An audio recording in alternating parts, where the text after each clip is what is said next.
아브라함은 시험을 받을 때 믿음으로 이삭을 드렸으니 그는 약속들을 받은 자한테 그 독생자를 드렸느니라.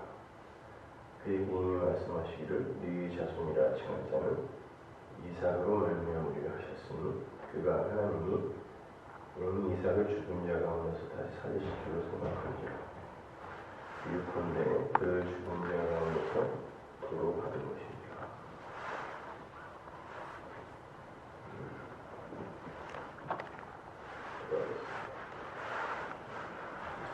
감사합니다. 이 아침에도 예수 그리스도 말미암아 감동하게 하시고 행복하게 하시고 위로를 얻게 하여 주옵소서. 예수님 이름으로 기도합니다. 지금 읽은 이 구절은 많은 이들에게 헌신을 강요하는 그런 구절로 쓰이죠. 아브라함은 독생자까지 드렸는데 외아들까지 드렸는데 너희들 뭐냐 이렇게 사람을 협박하는 데 사용되는 그런 어제입니다. 근데 여기 보면 독생자라는 말이 있죠. 독생자라는 말은 독자라는 말이 아니라 단순히 여기서 독생자라는 말은 모노게네스, 모노, 그러니까 스테레오 모노 이런 말 있죠. 그러니까 홀로 독자, 모노스, 기노마이, 그러니까 산다라는 뜻인데, 그러니까 스스로 사는 이라는 뜻이죠. 스스로 존재하는 자. 이 모노게네스라는 단어가 요한복음 1장 14절에 나오죠. 말씀이 육신이 되어 우리 가운데 거하시며 우리가 그 영광을 보니 독생자의 영광이다. 말씀이 육신이 되신 분이 하나님이잖아요. 예수님인데 그분의 영광이 스스로 사는 자, 독생자, 모노게네스의 영광이다.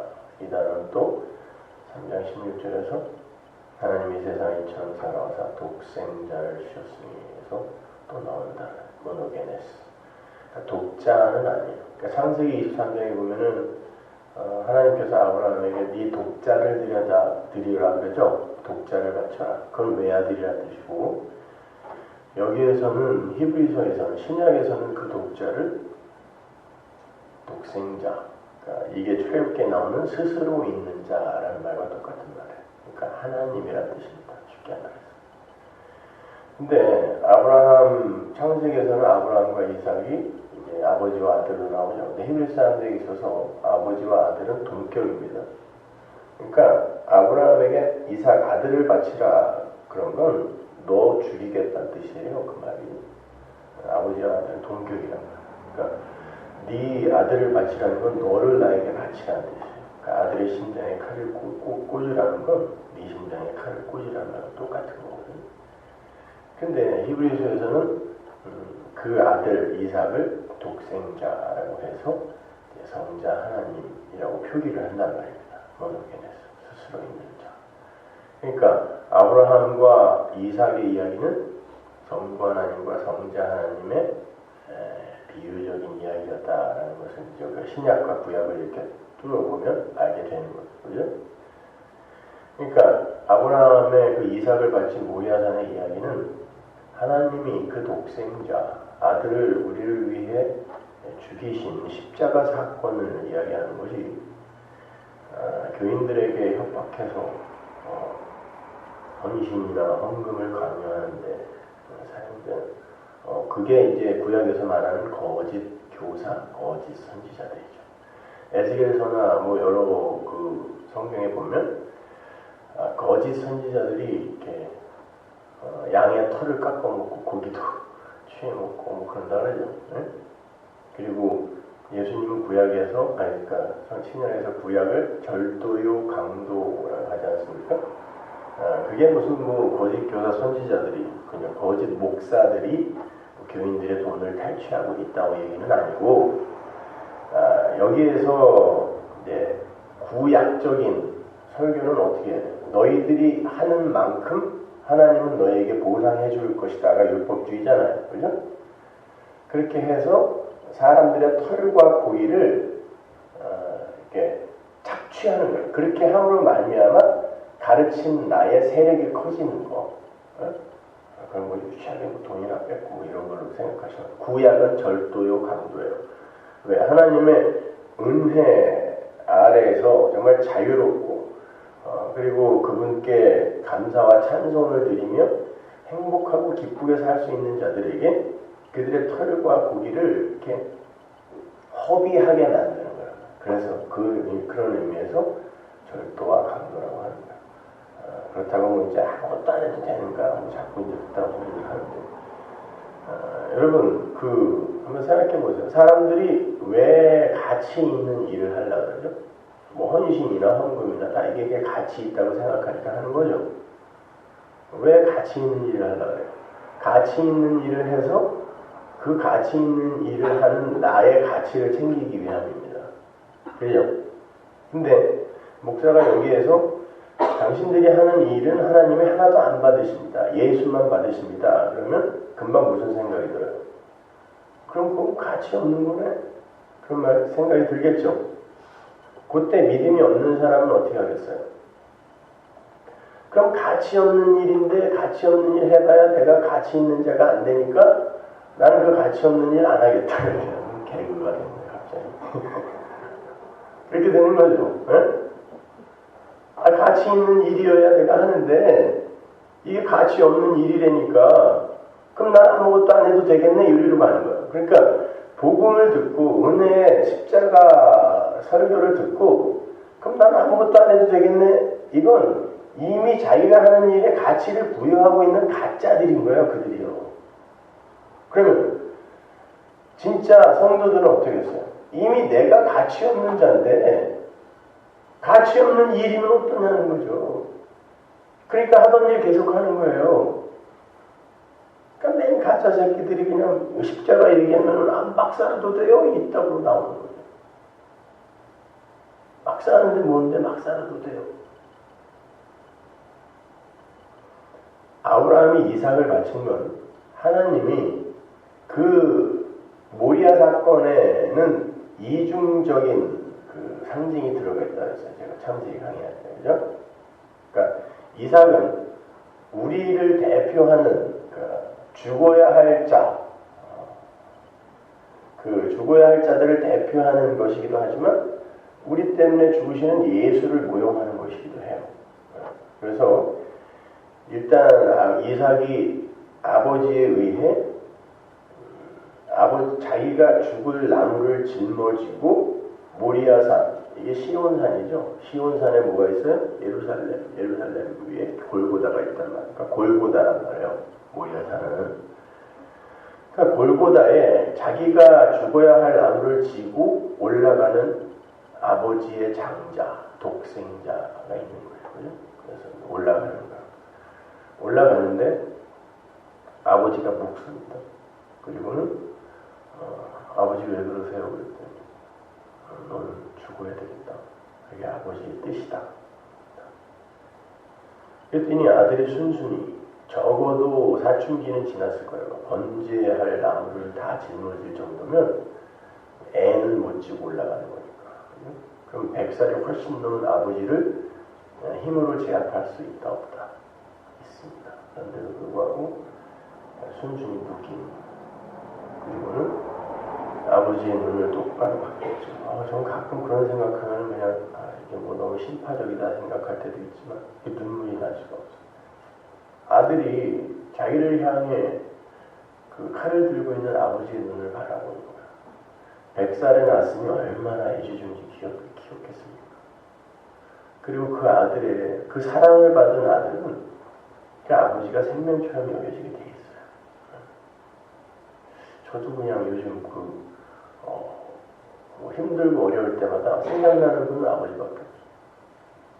왜냐면 이 세상에서 나의 말을 내가 아무리 그 상식에 벗어나고 이해가 되지 않는 일을 해도 늘 내 편을 들어줬던 분. 그러니까 그런 분이 나를 향해 칼을 들고 있어요. 그런데 그 아버지가 내 심장에 칼을 꽂으려고 하는데 그 아들이 그 아버지를 보면서 어떤 눈으로 바라보겠으며 그 아버지는 그 아들의 눈을 어떻게 바라봤겠냐. 그게 하나님이 성자 예수를 죽이신 일이다. 십자가라고. 근데 오늘 히브리서 본문을 보면 아브라함을 시험했다는요. 하나님이 시험이라는 건 이게 진짜 네 거야 아니야. 그러니까 정답을 대봐라는 거거든요. 그럼 아브라함이 이삭을 바친 걸 시험이라고 이야기한 건 하나님이 이거 네 아들이야 내 아들이야 이거 물으실 거라고. 응? 이삭이 아브라함이 낳은 거예요? 하나님이 낳은 거예요? 아브라함과 사라는 이미 생식 능력을 상실한 사람이었어요. 그리고는 하나님이 약속을 주셔서 약속이 나온 거예요. 그러니까 어차피 그건 아브라함의 자손이 아니에요. 아브라함은 알았어요. 이삭이라는 이름을 부를 때마다 나는 못 믿었지. 나는 하나님이 약속했을 때 웃었지. 근데 하나님이 낳게 했어요. 그게 하나님의 아들이라는 걸 알았어요. 그러니까 이렇게 죽은 태에서 생명을 있게 하는 그분이 하나님이라는 걸 알았다는 거예요. 그래서 죽은 자 가운데서 도로 받았다라고 이야기하는 거란 말입니다. 그걸 어떻게 알았다 그래요, 아브라함이? 믿음으로. 그러니까 여기에서 이야기하는 믿음으로 아브라함은 이삭을 하나님께 드렸다라는 건 이삭을 드린 아브라함의 행위에 초점이 있는 게 아니라 믿음이 어떻게 그를 만들어 가는가를 보여주는 거란 말이에요. 믿음이 자기 자신, 나를 내가 내 확장으로 갖고 있는 내 자식, 약속의 후손, 그건 곧 내가 약속의 후손을 낳는다는 게 뭐죠? 내가 약속의 후손인 예수를 전적으로 믿게 되는 걸 내가 이제 다 부인이 되고, 우리 엄마들이 아기 낳을 때 아기한테 다 양분이고 뭐고 이 탯줄을 통하여 뺏기고 결국 출생을 애를 낳을 때 죽잖아요. 엄마가 죽는 거예요. 그건 죽다가 살아난다니까요. 결국은 죽어 생명이 탄생이 되는 거란 말이에요. 응?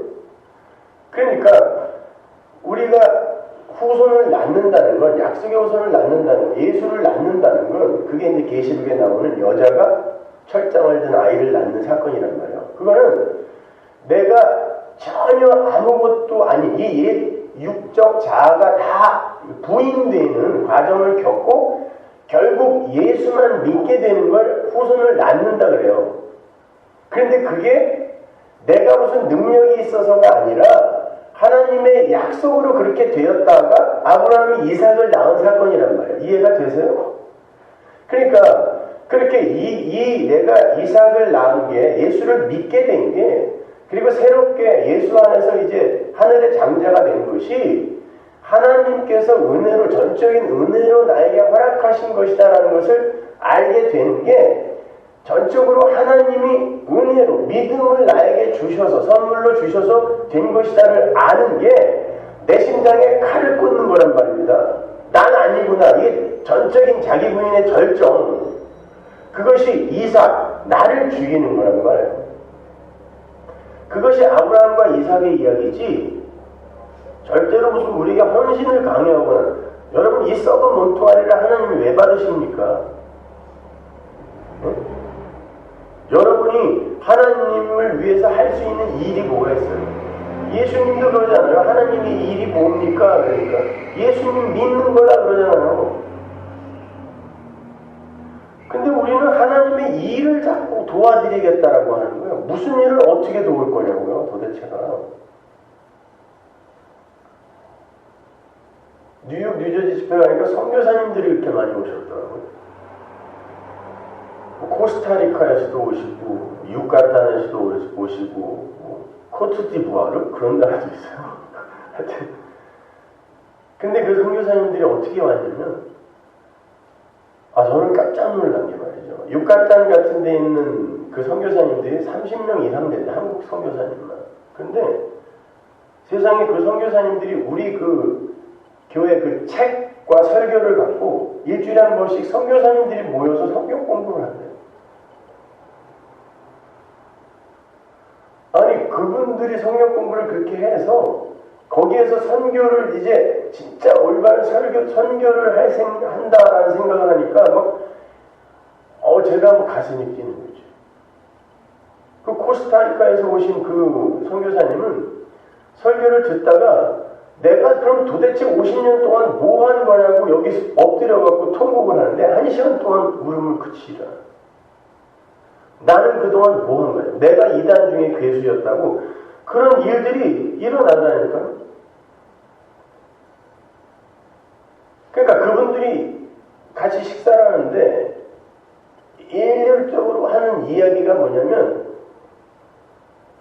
맞습니다. 우리가 가서 무엇을 하려고 했을 때는 항상 그것이 다 자기들의 의로 쌓였는데 진짜 자기들이 하나님의 일, 예수를 믿게 되자 성경을 공부하고 그렇게 복음에 대해서 고민하고 자기들이 예수를 믿게 되자 진짜 하나님의 일이 발생이 되어 하나님의 백성들이 살아 올라오더라는 것입니다.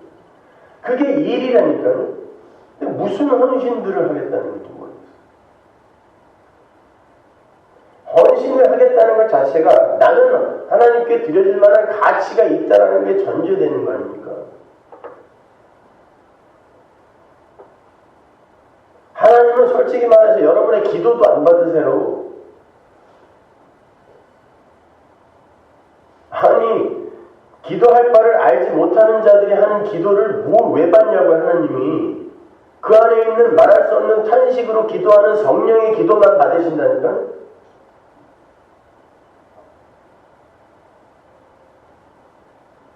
그런데 자기들이 기도해서 뭐가 됐다고 그러고 기도했더니 뭐 어쩌고 저쩌고. 기도는 나는 하나님 앞에서 절대 내 힘으로 아무것도 할 수 없는 자입니다가 전제되는 게 기도잖아요. 뭔가 할 수 있는 힘이 있으면 왜 기도를 해? 열심히 노력을 하지. 갈고 닦고 체력을 단련하여 해보면 되지. 근데도 우리는 기도를 마치 무슨 자해의 수단으로 내가 이렇게 열심히 기도하는데 그냥 생업에도 차질이 있을 만큼 그리고 내가 밥까지 굶어가면서 이렇게 기도를 하는데 하나님이 안 들어줘요. 그러니까 보세요. 나는 이번 추수 감사주일인지도 모르고 그냥 나가갖고 봤더니 사람들이 뭐 추수 감사주일인데 뭐 안 하냐고 뭐 그러길래 오늘이 추수 감사주일이야 그랬더니 그렇대요. 그래서 그럼 우리 교회는 어떻게 하냐? 근데 뭐 생각해보니까 원래 아무것도 안 했었는데 뭐 어때요? 그래서 무슨 뭐 감사의 제목들을 뭐 이야기하고 뭐 하는데 추수라는 게 뭐예요? 추수라는 게 모리아산에서 아브라함이 이삭의 심장에 칼을 꽂는 자기 심장에 칼을 꽂는 그 지점이 추수고요. 추수라는 건 이 땅에 심지었던 하나님의 백성들이 땅에서 끈기어 올라가는 게 추수라고. 완전히 죽는 게 추수라니까요. 그러면 추수감사절은 엄밀히 말하면 기독교인의 추수감사절은 이 세상에서 내가 원하는 것들이 하나도 안 주어졌다 할지라도 세상 것은 하나도 추수를 못했다 할지라도 그런 말미암아 내가 땅에서 조금씩 끈기어 올라가는 경험을 한 그 사람이 추수를 감사할 수 있는 사람이에요. 하나님이 뭐라 그래요? 우리는 기도할 바도 알지 못하고 그냥 무엇을 하나님께 요구할지도 모르는데 우리의 연약함을 내 안에 있는 성령이 도우신다 그래요. 그러면 내 안에 있는 연약함이 뭐겠어요? 우리가 진짜 빌어야 할 바를 빌지 않고 엉뚱한 말을 하는 것을 비는 게 우리의 연약함이란 말이에요. 우리는 모르니까. 그럼 그걸 돕는다는 게 뭐겠습니까? 요거 들어주지 마세요 하나님. 이게 성령의 기도라니까요. 성령이 우리 안에서 말할 수 없는 탄식으로 우리의 연약함을 돕는다는 건 쟤네들은 기도할 바를 몰라서 엉뚱한 기도하니까 하나님 이거 들어주지 마세요가 성령의 기도란 말이에요. 우리 안에서 하나님이 들으시는 기도. 그런데 열심히 1년 동안 하나님이 추수를 하게 해주셔서 요번에 내가 이렇게 감사 헌금이나 이걸 많이 했으니까 다음 한 해도 꼭 부탁해요. 이거지요. 그 뇌물 주는 거지 뭐예요. 추수감사 헌금이. 다른 교회는 다 대목인데 그냥 우리 교회는 늘 대목을 놓쳐. 강조를 해야 되는 건데 이거를. 그래야 1년 동안에 확 추수할 걸 더 많이 준다고 해야 되는데.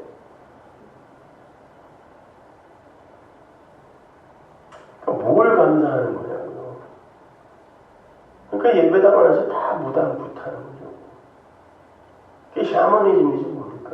무속신앙. 알지 못하는 절대자에게 와이로 줘가지고 자기가 원하는 거 많이 얻어내는 거.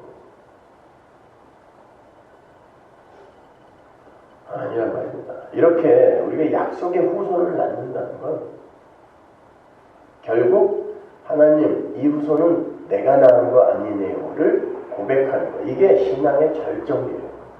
그래서 사도 바울이 마지막에 내가 죄인 중에 괴수 맞습니다. I am the worst.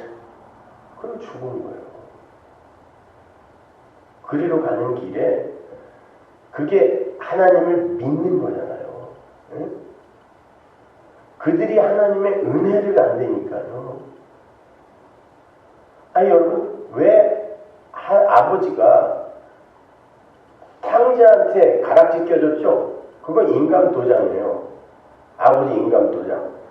그 집안을 다 맡긴 거거든요. 반지는 하나밖에 없어요. 그런데 왜 탕자한테 그걸 껴주냐고. 뭘 했다고. 여러분 하나님 나라라는 게 어떤 그런 생산성이나 어떤 잉여의 획득, 잉여의 창출 이게 목적이라면 이게 구약의 율법주의잖아요. 열심히 노력해서 한번 해봐. 그러면 맏아들한테 인감도장 줘야 돼요. 걔는 열심히 해갖고 정말 아버지가 기뻐할 만한 진짜 우리 아버지는 그게 기쁜 게 아닌데 세상적으로 봤을 때 율법적으로 완벽하게 살아냈던 사람이잖아요. 그리고 죽도록 일했다니까요 집에서. 근데 죽도록 일한 걸 갖고 아버지를 탄핵하잖아요. 아버지 내가 이렇게 일했는데 왜 아버지는 그렇게 일을 하십니까? 그런다니까요. 그러니까 법을 갖고 일을 한 자는 반드시 자기가 속해 있는 곳을 법으로 다스리게 돼 있어요. 근데 법은 항상 차등과 소외 계층을 만들어내게 된다. 그러니까 아버지가 그러니까 거기가 뭐예요? 그게 지옥이에요. 근데 아들은 둘째 아들은 은혜를 나눈 자예요. 나는 아무것도 한 게 없는데 우리 아버지가 은혜로 나를 구해줬다 해서 은혜를 나눈 자에게 그 나라를 맡기는 거예요. 하나님 나라는 은혜의 나라이지 법으로 다스려지는 나라가 아니라는 걸 우리에게 보여주는 거예요. 그래서 탕자가 인감도장 받는 거예요. 근데 우리는 건강한 교회, 건전한 교회라는 곳에서 개혁주의는 뭘 키우자는 거예요? 맏아들 되자죠 지금. 다들 열심히 노력하여 맏아들 되자. 네? 은혜를 알래니까 맏아들 되자.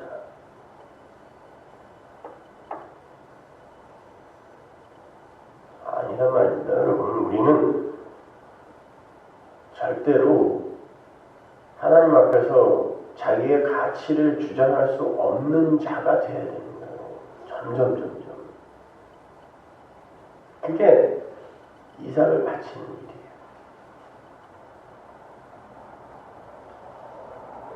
룻기를 보면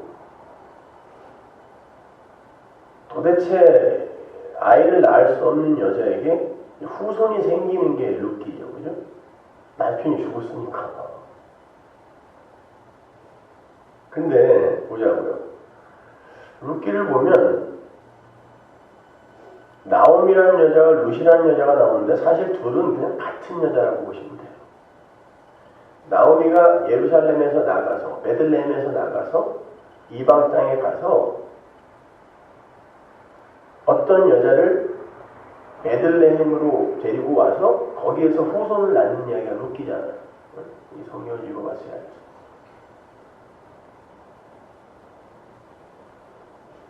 나옴이라는 여자가 루시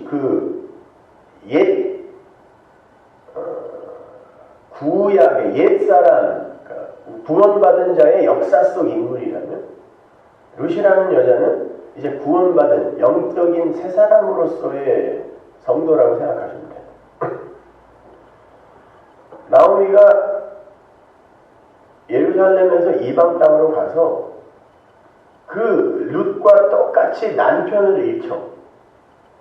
남편을 잃고 다시 예루살렘으로 돌아오는데 아이가 하나 나는데 룻의 자손이기도 하고 나오미의 자손이기도 하죠.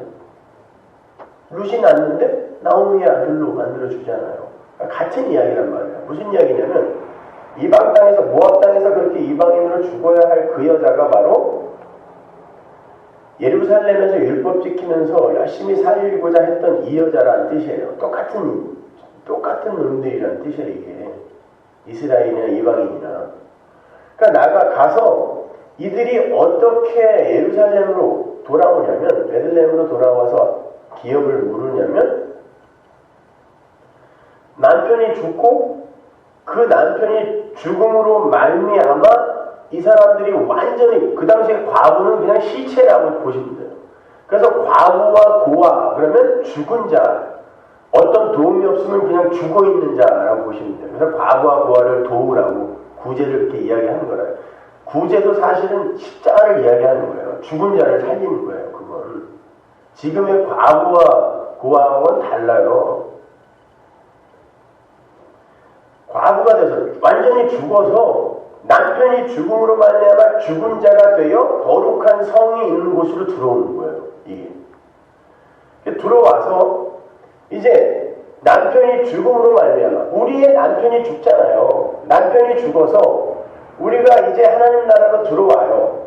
들어와서 이제 새로운 남편, 이게 이제 부활한 예수, 내 안에 들어온 성령이란 말이에요. 그러니까 교회 안에 들어와서 내가 이제 살아야 할 성도로서의 역사를 이야기하는 거예요. 그게 이제 후손을 낳는 거예요. 그래서 다윗이라는 이름이 나오는 거예요. 예수를 모형으로 하는 룻기의 마지막이. 오벳이 다윗의 할아버지란 말이에요. 오벳 아들이 2세니까. 그러니까 약속의 후손을 어떻게 낳는가? 이 과부가, 구원을 받은 과부가 들어와서 이제 성령에 의해 내 안에 들어와 있는 예수에 의해서 이들은 진짜 이 보아스라는 하나님을 상징하는 옷자락으로 그를 은혜의 옷으로 덮죠. 그러니까 2장에 보면은 네가 은혜의 날개 아래에 들어왔다라고 하는데 그 날개가 나중에 보아스 보고 룻이 옷자락으로 나를 덮으소서와 똑같은 단어란 말이에요.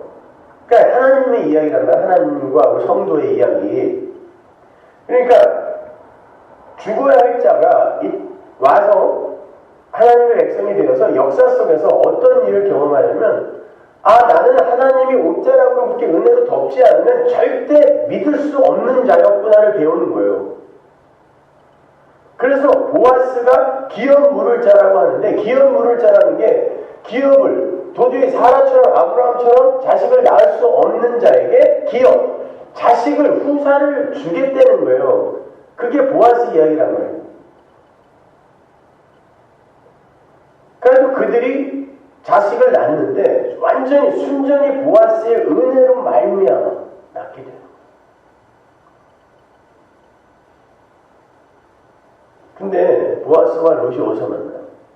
밭에서 만나요. 밭이라는 건 항상 그래요. 그리고 거기가 무슨 밭이냐면 추수하는 밭이었어요. 이게 모리아산의 그 이야기와 아주 밀접한 연관이 있어요. 추수하는 밭에서 하나님의 백성을 만났는데 그 추수하는 밭에서 이 룻이 어떻게 이야기를 하냐면 나는 당신의 하인 하녀들보다도 더 낮은 자라고 이야기를 한다. 그게 이 추수하는 이 밭에서 우리가 고백해야 할 바예요. 그래서 당신이 나를 도와주지 않으면 나는 굶어 죽어야 되는 존재라는 것을 우리가 아는 곳이란 말이에요. 그게 밭이란 말이에요. 근데 이스라엘에는 7가지 절기가 있어요.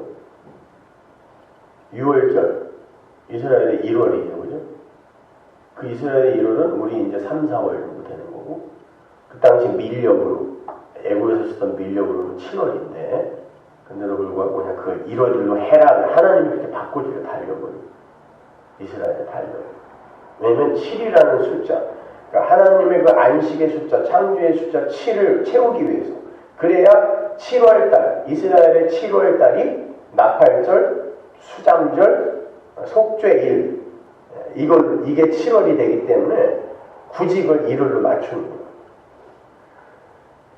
그러니까 6월절에서부터 시작해서 어린 양이 죽죠. 죽고 이제 그때부터 양 잡는 날부터 무교절이 시작되잖아요. 근데 무교절은 그 단어 자체가 뭐라 그랬어요?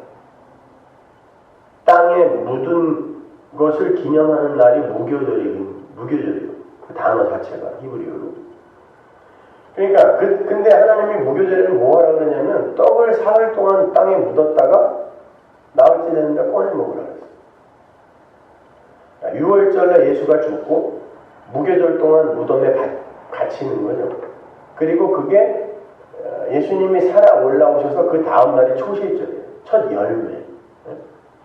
그래서 예수님을 첫 열매, 맏아들 이렇게 이야기하는 거예요. 그거를 먹는 거예요. 이스라엘 성도가. 그러니까 예수를 먹어야 사는 거예요. 그렇게 예수님이 부활을 하시자 어떻게 됐어요? 그날은 초실절은 한 단을 곡식을 드린다고 그랬죠. 그러니까 예수가 살아났다는 건 한 단, 예수가 묶여있는 교회 전체가 살아나는 거예요. 그래서 예수님이 부활하시자 마태복음 27장에 보면 무덤 속에 있는 구약의 성도죠. 그거요. 그죠? 신약의 성도가 무덤 속에 들어가 있을 리는 없으니까 구약의 성도들이 다 나오는 거예요. 무덤 안에서. 그리고 어디로 들어갔다 그래요? 거룩한 성으로 들어갔다 그래요. 그들이 일부러 그런 단어를 쓰는 거예요. 마태가. 시체들이 거룩한 성으로 들어가는데 어떻게?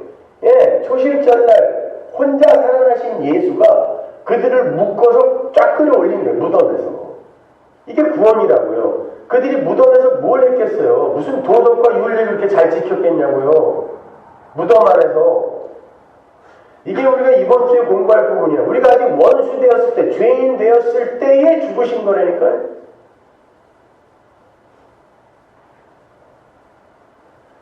그렇게 초실절이 되고 그 다음에 6월절부터 50일째 되는 날이 오순절이죠.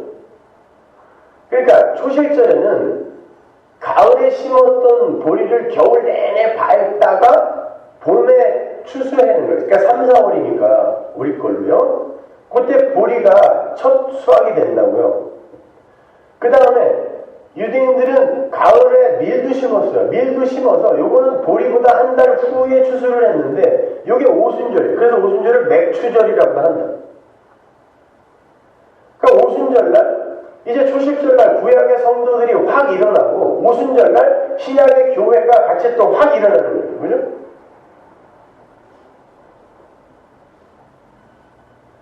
그리고 나서 4개월 있다가 나팔절에 7월 2일 유대달력으로 그때 또 가을 밀 추수를 해서 그때 밀로 또 제사를 지내야 돼요. 그러니까 보세요. 이때는 이제 예수님의 재림으로 하늘이 열리는 거예요. 그래서 수장절, 그러니까 초막절, 그 나팔절, 이제 승리의 나팔이 불리는 거예요. 그냥 재림하는 예수님이. 그리고 완전한 모든 속죄가 이미 완료된 세상. 그래서 속죄일 7월 10일, 1, 10, 15일, 7월 달이니까. 그렇게 이 추수가 그러니까 역사 속에서도 일어났는데 이건 완전한 추수가 아니고 이 추수가 도대체 어떻게 일어나는지를 우리는 계속 아는 거예요. 배워가는 거예요, 이게. 그래서 나팔절에서는 완료가 되는 거란 말이에요. 재림 때까지. 그러니까 예수님이 오셔서 예수님께서 이렇게 하나의 미랄이 돼서 땅에 심기는 바람에 우리가 많은 열매로 맺혀진 거구나. 그러니까 열매는 날이니까요. 내가 맺는 어떤 게 아니라 아니 성령의 열매는 그 열매에 나무가 있을 거예요. 그 나무가 무슨 나무가 있어? 십자가. 말라 죽은 십자가. 그러니까 열매는 나래 우리가 열매예요. 그래서 사도 바울도 그러는 거예요. 야, 니들이 내 추천장이고 니들이 내 열매라 그러는 거예요. 사도 바울이. 그러니까 우리는 그렇게 추수가 된다는, 우리가 추수가 된다는 건 결국 하나님의 그 공로와 은혜와 그 사랑만 찬송받게 되는 거. 그게 온전한 추수이고 그게 하나님 나라인 거예요. 그래서 그 7월 달에 거기에 대속죄일이 들어요. 속죄일은 뭐죠? 아사셀이 그냥 저 광야로 모든 이스라엘의 죄를 전가받아 떠나서 죽는, 이게 하나님 나라의 삶의 원리이기 때문에 7월에 속죄일이 들어가 있는 거예요. 대속죄일이. 그게 하나님 나라라 보여주고, 너희들이 뭘 열심히 노력해서 하는 게 아니다. 보란 말이에요, 여러분. 그렇게 맞습니다. 하나님, 저는 하나님께서 그렇게 창조로, 그냥 창조의 말씀을 이렇게 완료시킨 자가 맞기 때문에 저는 스스로의 가치를 챙길 이유도 없고 그럴 수도 없습니다. 그러면 하나님께서 저를 어떻게 대우를 하시던, 어떻게 취급을 하시던, 심지어 지옥에 보내셔도 저는 아무 할 말 없습니다. 이게 뭐예요? 그걸 순종이라고 해요.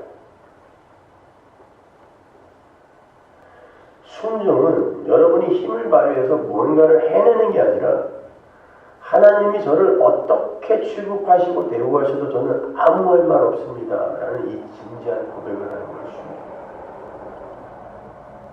그래서 하나님 나라를 순종의 나라라고 하는 거예요. 그들은 그냥 목숨 거는 거죠. 하나님이 이렇게 쓰시면 이렇게 쓰시고 저렇게 쓰시면 저렇게 쓰시고 그래도 아무 할 말 없습니다. 요걸 배우고 가는 거예요. 뭐를 열심히 해서 하나님 괜찮아요?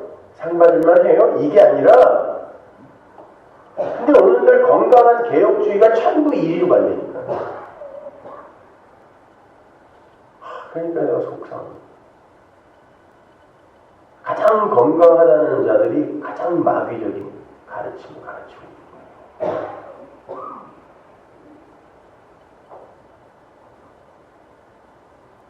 그러니까 여러분이 정신을 똑바로 차리셔야 돼요. 안 그러면 열심히 추월하고 이 세상에서 고생 바가지로 하고 지옥 가요.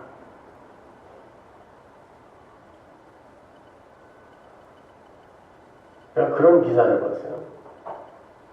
그 나이아가라 폭포에서 캐나다에 유학 온 여학생 하나가 사진을 찍다가 나중에 가서 뚝 떨어졌다. 그러니까 떨어져서 폭포로 내려가다가 여기서 이제 뚝 떨어지면 죽는 거예요. 근데 거기 있는 사람들이 확인했는데 얘가 떠내려갈 때는 살아 있었대. 그러면 시체를 못 찾았어요. 뚝 떨어졌는데.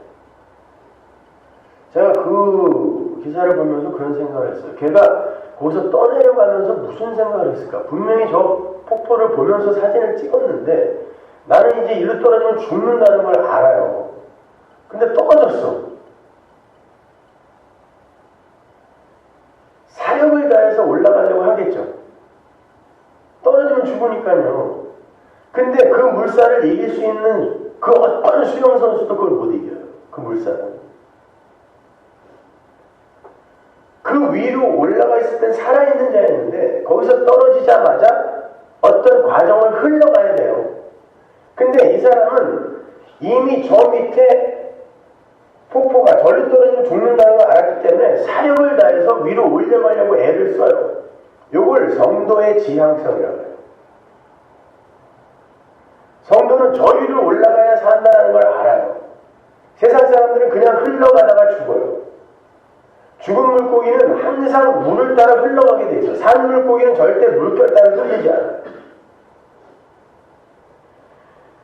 성도는 거기에서 묵시 쓰면서 뚝 떨어진 거예요. 역사 속에. 근데 믿음으로 알아요. 이리로 흘러가면 죽는다는 걸.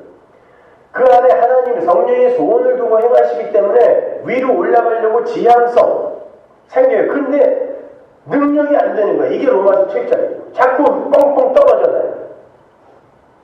올라가야 되는데 자꾸 여기 와 있어. 30cm 올라갔더니 한 1m 또 떨어져 있어. 하나님은 여기서 네가 얼마만큼 열심히 위로 거슬러 올라갔냐, 몇 미터 올라갔느냐를 계산하시는 분이 아니에요. 그건 우리가 인간들의 행위라고 지금 이름해보자고요.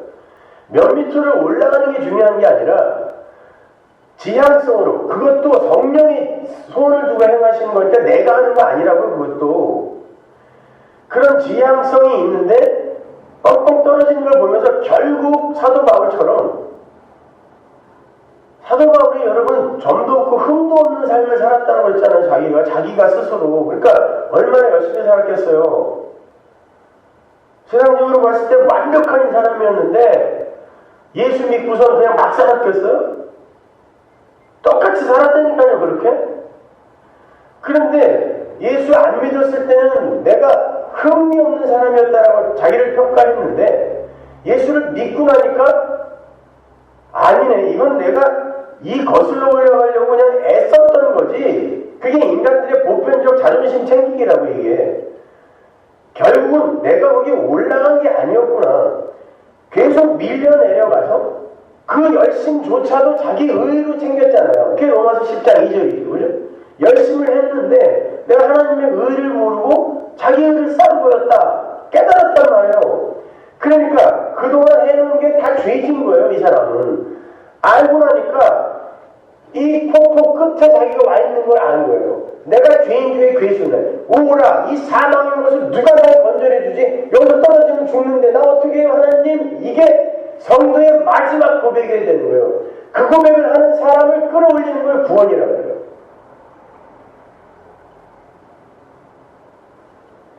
그런데 한 30cm 올라가놓고 야, 이제 앉았네 이러다가 뚝 떨어지는 거죠. 이걸 개혁주의예요. 왜곡된 개혁주의.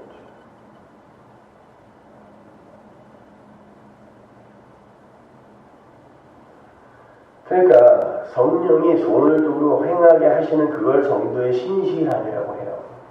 근데 그 신실함은 그 자체로 가치가 있는 게 아니란 말이에요. 몇 미터 더 올라가고 예수님 옆에 달린 강도처럼 한 1mm 올라갔다가 죽는 놈 있고 천국 가는 놈 있고 그냥 뭐 한 20m 혹은 한 24m밖에 안 된다는데 24m 올라갔는데 올라가다가 결국 사도 바울처럼 이것도 아니네. 기껏 갔더니 그 위로 올라가려면 절벽을 또 기어 올라가야 돼. 철인 3종 경기도 아니고 이거 어떻게 가냐. 못 간단 말입니다. 그렇다고 막 살게 되면 그것도 아니란 말이에요. 그래서 제가 그냥 살아있으라고 그러는 거예요. 살아있으면 하나님이 여러분을 그리로 끌고 가세요.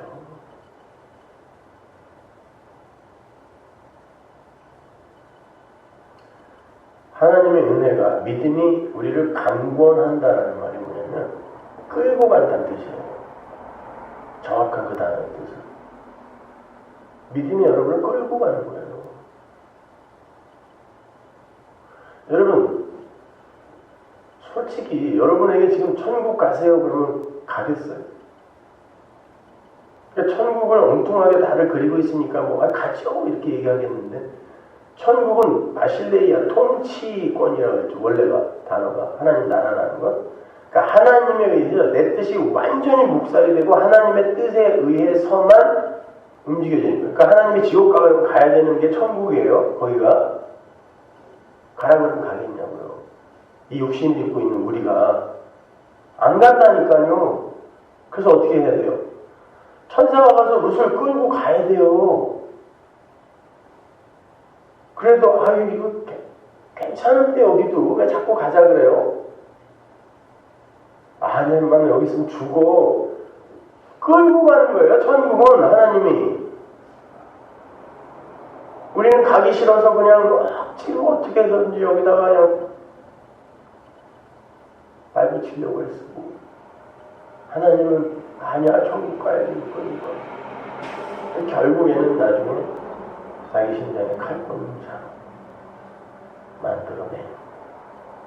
거기가 천국이라니까.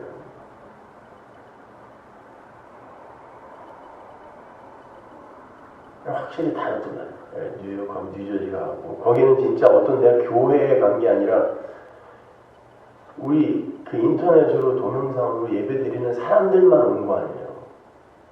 그러니까 그냥 뭐 이분들은 뭐 10분, 20번씩 그냥 설교가 올라오는 족족 전화기에다가 PC에다가 담아갖고 그렇게 들으시는 분들이니까 그런 얘기를 하면 그냥 하나가 되어서 이렇게 움직여요. 여기서 지휘하는 대로 이 전체가 다 움직이고 뭐 할만하더라고. 그래서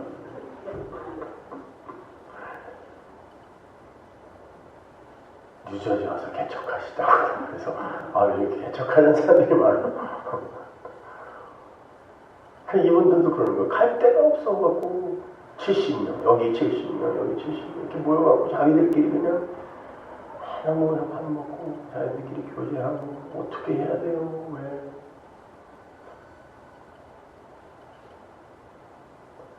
하나님의 백성은 다 알아들어요. 예수를 사랑하고 예수를 믿지 않는데 도대체 뭐가 불만이냐고.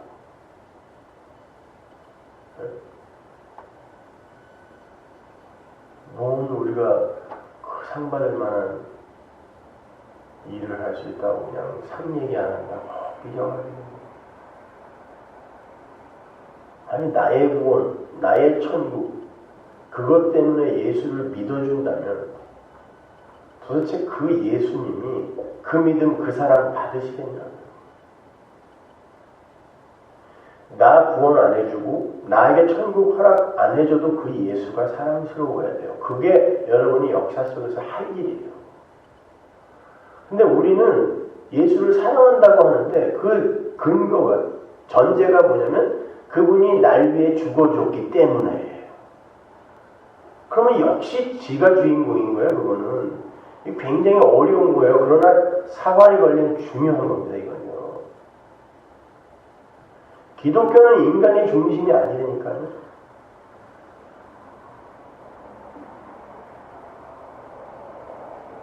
예수 그리스도의 그 업적과 공로, 그분의 피, 십자가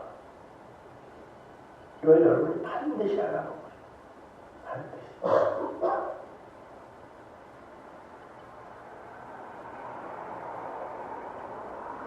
여러분 예수님이 왜 부활하신 다음에 제자들에게 구운 떡을 주셨는지 아세요? 구운 떡을 또 누가 먹어요? 엘리야가 승천하기 전에 먹죠. 그걸 또 볶은 곡식이라고도 말하는데 불에 구운 거. 이스라엘이 할례 받고 가나안에서 먹어요. 처음 먹은 게 볶은 곡식, 구운 떡. 불에 살라진 하늘의 떡, 예수. 그게 말씀이거든요. 하나님의 백성은 교회 안에서 바로 십자가, 불에 구워진 그 떡, 예수를 배우는 거예요.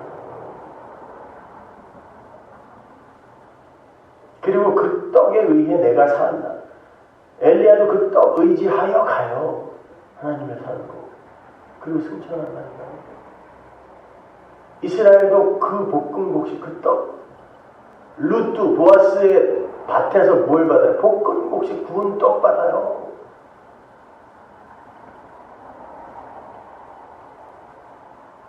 그 십자가. 그런데 날떡, 예수로 풀어내지 못하는 성경 해석, 이게 날떡이야. 죽지 않은 날떡. 그들은 절대 그 밭에서 추수되지 않아요.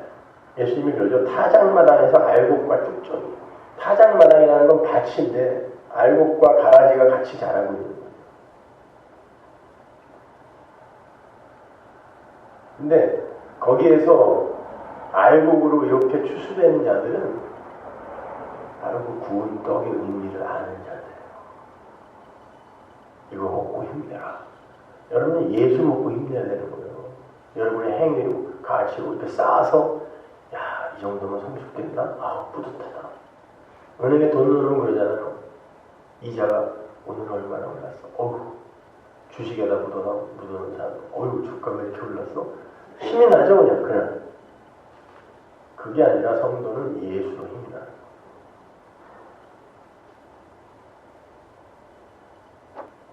그러니까 예수만 믿는, 그 구운 떡만 믿는 게 이 밭의 생활이라면 거기가 뭐였어요? 그게 성도의 무덤이라니까. 힘들어요. 그래서 아파요.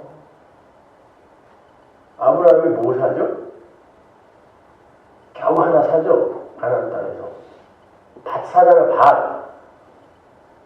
근데 그 밭이 뭐예요? 사라의 무덤이에요. 신부의 무덤. 믿음의 조상. 엄마. 그 신부 아래로 줄줄이 믿음의 후손이 된 자들 다 거기 묻히죠. 그래서 예수님이 팔린 돈을 은삼십냥으로 피밭을 하는 거예요. 제사장들이. 그리고는 나그네의 무덤이라고. 성경은 성도를 나그네라고 해요. 교회라니까요. 여러분 여기 무덤이에요. 죽는 거예요. 어떻게 죽어? 나는 아니구나. 예수 믿어야 되겠구나. 그들이 어떻게 막상 열심히 성실하게 살죠. 이게 내 가치 챙기는 일이 아니라 하나님이 나를 하늘의 백성으로 완료시키고 또 이미 완료되어 있는 나에게 그 하늘의 계시를 명료하게 보여주기 위해 허락하신 일임으로 하는 거예요. 그러니까 더 열심히 하는 거예요. 내 가치를 챙기기 위해서가 아니라 열심히 하는 거예요. 성실하게 사는 거예요. 그래서 하루는 성실하게 사십시오. 구운 떡과 함께 기도하겠습니다. 하나님 은혜를 감사합니다. 아버지 하나님, 모리아산에서 이삭을 바친 그 아브라함이 우리 하나님이 예수를 죽인 사건이라는 걸 우리는 배웠습니다. 하나님 그 예수, 그 하나님께 감사하라고 말씀을 주었는데 우리는 또 그 말씀을 가지고 그러니까 열심히 헌신하고 행위를 내놓으라고 또다시 날떠고 이 일을 합니다. 아버지 하나님, 하나님의 백성들의 눈과 귀를 더욱더 활짝 열어 주옵소서. 그래야 예수가 칭찬받고 예수가 찬송받는 하나님의 참 교회들이, 숨어있던 교회들이 여기저기 살아 올라오는 그런 기적을 목도하게 하옵소서. 예수님의 이름으로 기도합니다.